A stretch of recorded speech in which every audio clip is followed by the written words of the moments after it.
I am Joan Alexander, and this is an offering of a modified version of the talk that I was to present at Ignite, the Kootenay Women's Conference on March 15th, 2020. I want to thank Lady Gaga for giving me the perfect title for this talk, Born This Way. There are so many empowering labels in her song. The affirmation in each one: beautiful, superstar, perfect, brave, queen, don't hide yourself, 'cause God makes no mistakes. My labels, some of them are here. I'm a spiritual director, marriage commissioner, dream worker, labyrinth facilitator, mother, spouse, lesbian. I have lived many lives in this one body. I am now an elder, a crone, a wise one who has so very much yet to learn. Today and every day, I am unapologetically me. I am a woman, and that definer seems simple, doesn't it? I own it, and yet it's a loaded word. So let's take a look at the word woman. Currently, the Oxford Dictionary's definition of woman is an adult female person. Not that long ago, Oxford defined woman as a member of the fair and gentle sex, fair as in pleasant to the eye. WOMAN from the Old English is defined as wife of man.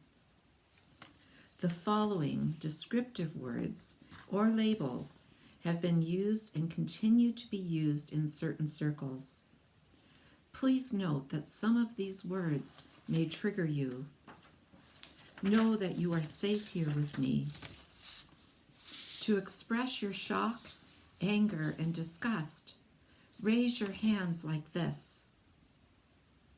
And as you move them, may these feelings and triggers move through your being. I do not want them to get stuck here or here or here. So here we go.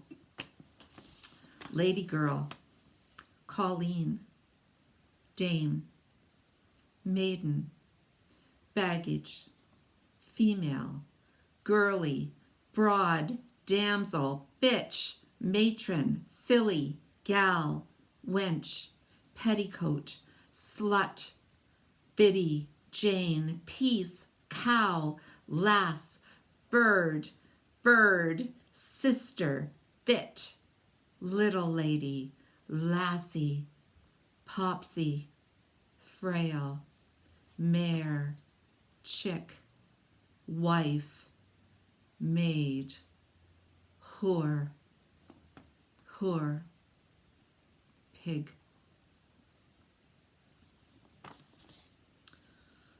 Today, we celebrate our positive presence in community, and not only what we've done and do now, but also the incredible possibilities for the future. What some of you may not know or understand, though, is that in our everyday lives, we are surrounded by women that are different than who we see ourselves as. Until recently, when a baby was born, the custom was to give that new life a gender, a label. In general, only two choices have been available: boy and girl. The gender assignment was solely based on the appearance of the baby's genitalia. Today's technology allows this appearance to further be identified prior to birth. Hence the opportunity for gender reveal parties.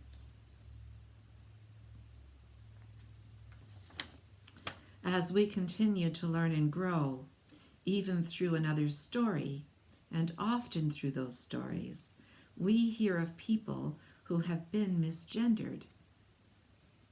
In regard to misgendering and my talk today, I will only focus on people who have been gendered at birth as male and yet deeply know that they are in fact female. Women. Some spell this word as WOMXN to indicate acceptance of all those who identify as women. Trans women, misgendered as male, may transition with hormone replacement therapy and or sex reassignment surgery, or they may not. Trans women may identify by gender as well as sexual orientation, such as hetero, bi, homo, etc. Or they may not. For me, the biggest learning came when I understood that trans can be about both gender and sexual orientation. It's not just one or the other. We as humans identify in more than one way. Remember the labels we talked about. So back to me. I'm a woman, an activist, a mother, an empath, a spiritual director, a spouse, an advocate, a lover of chocolate. You see, there are many ways to identify. Now, this is a big question. How do you identify woman? I invite you to consider this question. And after many years of learning, growth, and teaching, I answer, how do you identify woman? Anyone who says they are. I now ask those of you who are in business and or community engagement this question. Are all those who identify as a woman welcome?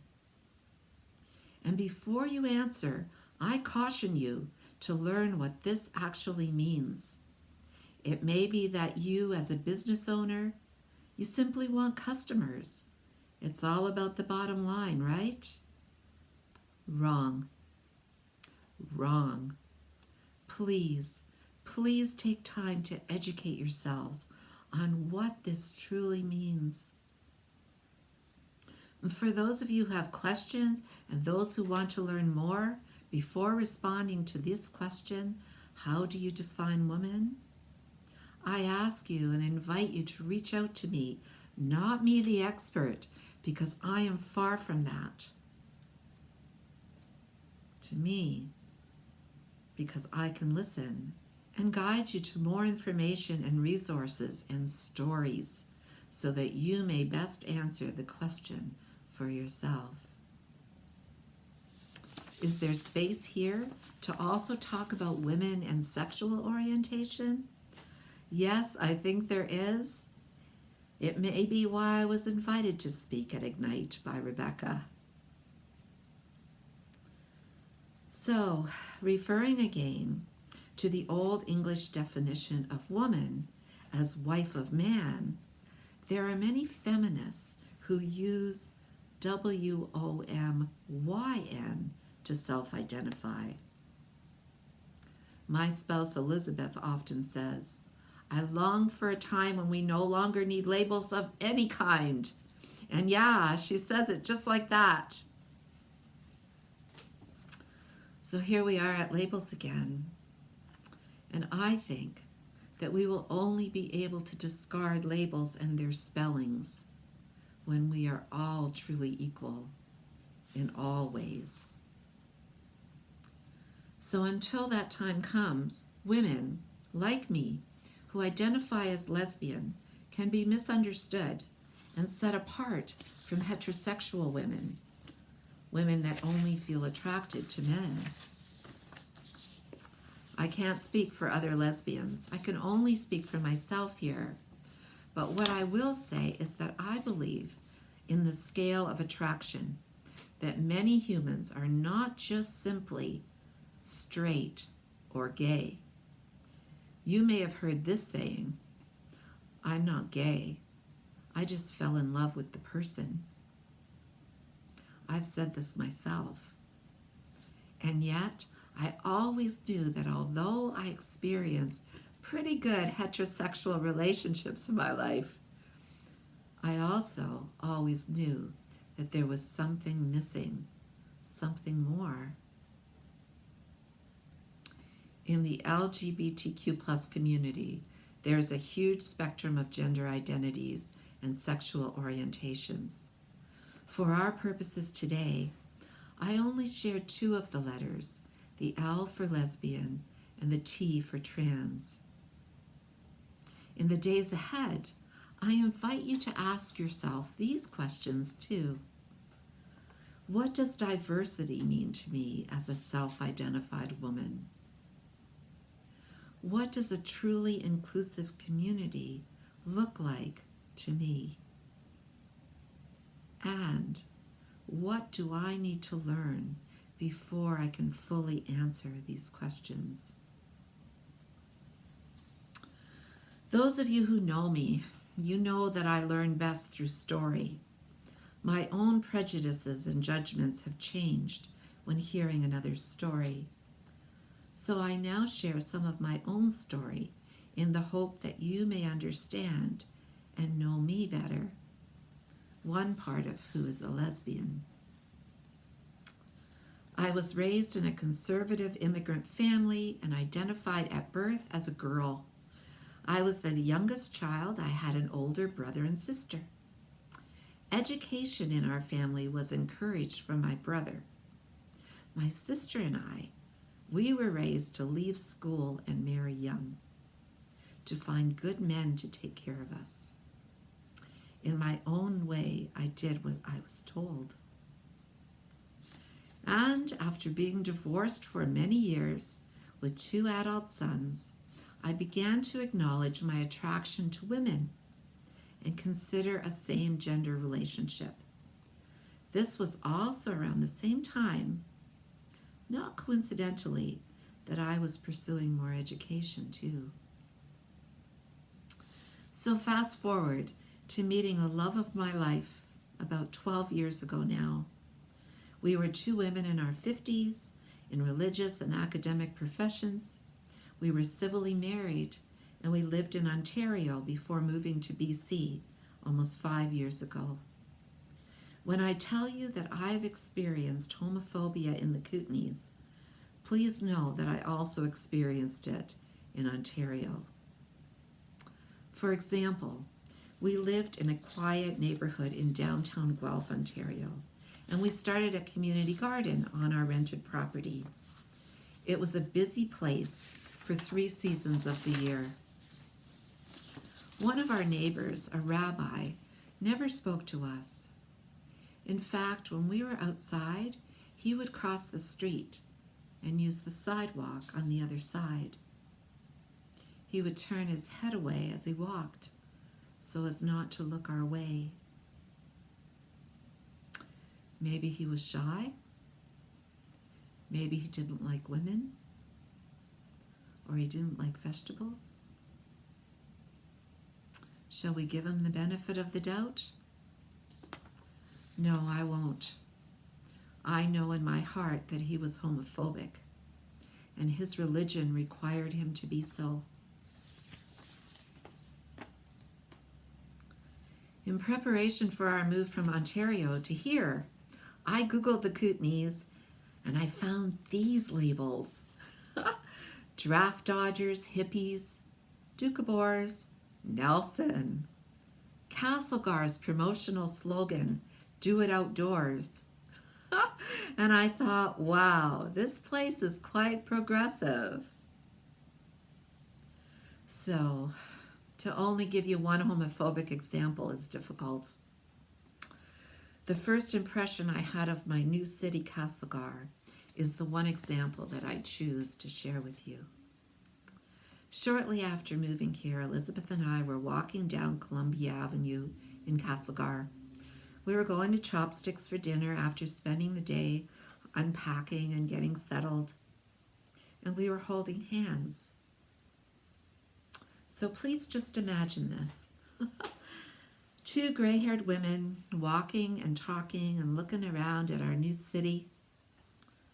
Oh, and we were holding hands. We could have been European female tourists or mature Asian students. Those types of people often hold hands when they're walking and talking. A big truck drove by. Men were yelling, horn honking, tires squealing. I won't tell you what the words that fell on us were. You can imagine, I am sure. They were like boiling hot drops of rain. And we immediately dropped hands. At dinner, we tried to joke it away by saying, "Well, Dorothy, I guess we aren't in Kansas anymore," as the wind continued to blow all around us. Until now, you may be thinking that this experience can happen to any minority, and certainly to any woman. And you would be right. You would be right. But I ask you now if you've heard of something called minority stress. Repeated stress that impacts minorities of all kinds. To show you how deeply discrimination, aka minority stress, can impact a queer person like me, I want to share this final example, a very personal one, with you. I am an anonymous kidney donor. One day, in a safe group of organ donors, those of us who meet often online, I, as a lesbian, was wondering out loud in this place whether a person in need of an organ would say no to one from a lesbian. Now, many of us know the need for viable organs in this hurting world of ours. But I was wondering whether a person who, no matter how much their need was, would, if they knew, because of religious or other reasons, say no to the life-saving organ of a queer person. As an anonymous donor, I will never know, and perhaps that is for the best. The painting behind me shows us a group of umbrellas of different sizes and colors. This painting was gifted to me by Shannon Hartson-Cambick, a local artist and friend. It hangs here in my office, and I often turn away from my screen as I'm working to look at it. How many of us have been in the midst of a rainstorm while holding on to our umbrellas? How difficult is it to hold on when others are crowding around also holding on, while the winds and the rain plummets us? With our umbrellas over top of us, we do not see the beautiful colors. We only feel the push and pull, the struggle to stay dry, to get ahead, to keep our umbrellas from turning inside out.